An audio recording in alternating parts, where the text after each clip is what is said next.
मोक्ष प्राप्ति के हजारों उपाय हजारों लोगों ने बताए हैं, पर जब उन हजारों उपायों में एकदम सही उपाय चुनने की बात आती है तो उसी व्यक्ति का कथन प्रामाणिक माना जाएगा जिसने सर्वज्ञता हासिल कर ली है।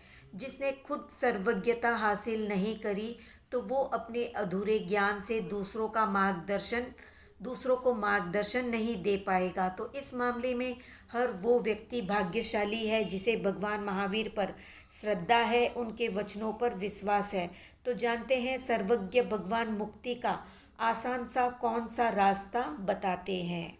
संसार से सर्वथा मुक्त होकर परिनिर्वाण प्राप्त करना ही धर्म का अंतिम फल है।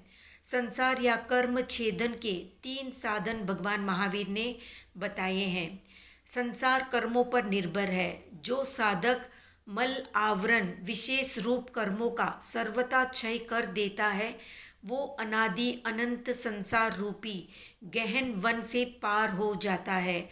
आत्मा को निर्लिप्त करने के लिए और परमात्मा पद को पाने के लिए भगवान महावीर ने 3 अमोघ साधन बताए हैं। जैसे अपने वास्तविक लक्ष्य से गिरकर शुभ क्रिया के बदले में भौतिक सुखों की कामना करना निदान कहलाता है।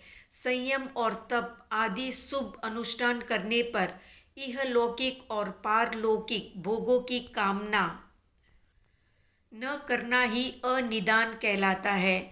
कर्म क्षय के लिए या भगवत प्राप्ति के उद्देश्य से ही संयम और तप की आराधना करनी चाहिए, क्योंकि निदान से जीव सन्मार्ग से भ्रष्ट हो जाता है। सम्यक दर्शन का पाना दुर्लभ ही नहीं, अत्यंत नितांत दुर्लभ है।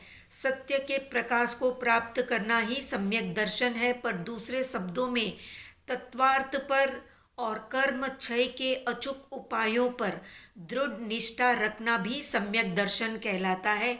उससे संपन्न जीव सम्यक दृष्टि कहलाता है। तप पूर्वक आगमों का अध्ययन करना ही योग वाहिता कहलाती है। विशेष प्रकार के योग साधना करना और संयम तप पूर्वक किया हुआ अध्ययन महत्वपूर्ण माना जाता है। अर्थात रत्नत्रय की आराधना संतुलित रूप में यदि की जाए तो उसे ही योग वाहिता कहते हैं।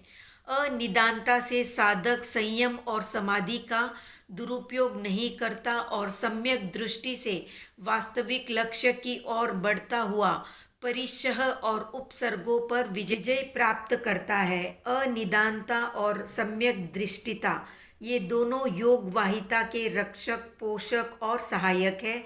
इनके बिना योग वाहिता जीवन में पनप नहीं सकती। इन 3 योगों की पूर्णता से ही साधक मोक्ष का अधिकारी बन सकता है। तो संक्षेप में कहे तो 3 गुणों से संपन्न साधक अनादि अनंत दीर्घ मार्ग वाले चतुर्गति रूप संसार अरण्य को पार कर जाता है। जैसे निदान न करने से, सम्यक दर्शन युक्त होने से और श्रुत का उपधान तप करने अर्थात चित्त की समाधि से। तो कितने लोगों को लगता है कि उन्हें सम्यक्त्व प्राप्त हो चुका है? कमेंट में बताएं। वीडियो पसंद आया तो लाइक, शेयर, सब्सक्राइब।